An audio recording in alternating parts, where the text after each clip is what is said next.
സംസ്ഥാനത്ത് നിപ സമ്പർക്ക പട്ടികയിൽ ആകെ 425 ആളുകളുള്ളതായി ആരോഗ്യവകുപ്പ് മന്ത്രി വീണ ജോർജ് വെളിപ്പെടുത്തി. മലപ്പുറത്ത് 228 ആളുകളും പാലക്കാട് 110 പേരും കോഴിക്കോട് 87 ആളുകളുമാണ് സമ്പർക്ക പട്ടികയിലുള്ളത്. മലപ്പുറത്ത്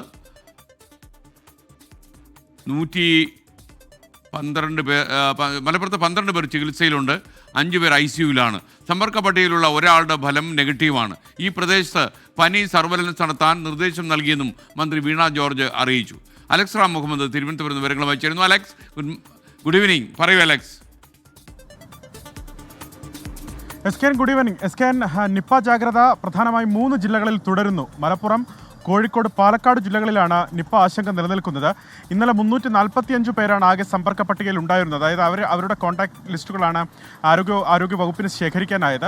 അതിൽ 80 പേരെ കൂടി ഉൾപ്പെടുത്തുന്നു. നിലവിൽ ഈ കോൺടാക്ട് ലിസ്റ്റ് അത് 425 പേരുടേതായി ഈ സമ്പർക്ക പട്ടിക ഉയർത്തിയിട്ടുണ്ടെന്ന് ആരോഗ്യവകുപ്പ് മന്ത്രി അറിയിക്കുന്നുണ്ട്.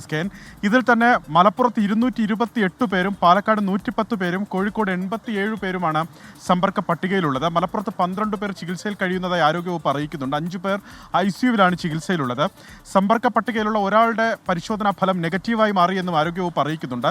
പാലക്കാട് ഒരാൾ ഐസൊലേഷനിലാണ് ചികിത്സയിൽ തുടരുന്നത്. പാലക്കാട് 61 ആരോഗ്യ പ്രവർത്തകരാണ് നിപ്പ സമ്പർക്ക പട്ടികയിലുള്ളത്. കോഴിക്കോട് ജില്ലയിലാകട്ടെ സമ്പർക്ക പട്ടികയിലുള്ള 87 പേരും ആരോഗ്യ പ്രവർത്തകരാണ്. അധികം പേരും ഭൂരിപക്ഷം പേരും ആരോഗ്യ പ്രവർത്തകരാണ് ഈ 3 ജില്ലകളിലും സമ്പർക്ക പട്ടികയിലുള്ളതെന്നുള്ളതാണ്.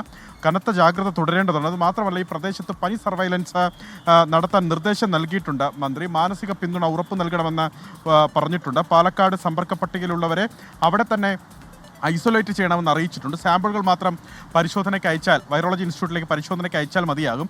നിപ്പ സ്ഥിരീകരിച്ച പാലക്കാട്ടെയും മലപ്പുറത്തെയും ആളുകളുടെ റൂട്ട് മാപ്പ് കഴിഞ്ഞ ദിവസം പ്രസിദ്ധീകരിച്ചിരുന്നു. അത് മാത്രമല്ല, ഈ കനിവ് 108 ഉൾപ്പെടെയുള്ള ആംബുലൻസുകളും മറ്റുമൊക്കെ സജ്ജമാക്കിയതായി ആരോഗ്യവകുപ്പ് മന്ത്രി അറിയിക്കുന്നുണ്ട്. ഉറവിടം കണ്ടെത്താനുള്ള പ്രവർത്തനങ്ങൾ ശക്തമാക്കാൻ നിർദ്ദേശം നൽകിയിട്ടുണ്ട്. ഈ 3 ജില്ലകളിലെ വിവിധ പ്രദേശങ്ങൾ പ്രത്യേകിച്ച് പ്രാദേശിക അടിസ്ഥാനത്തിൽ കർശനമായ ജാഗ്രത തുടരുന്നുണ്ട്. കണ്ടെയ്ൻമെൻറ്റ് സോണുകളടക്കം പ്രവർത്തിച്ച് കർശനമായ ജാഗ്രത തുടരുന്നുണ്ട്. അത് ഇനിയും തുടരേണ്ടതുണ്ട്. കാരണം 425 പേരാണ് ഈ 3 ജില്ലകളിലായി സമ്പർക്ക പട്ടികയിലുള്ളത്. അതിൽ അധികവും ആരോഗ്യ പ്രവർത്തകരാണ്.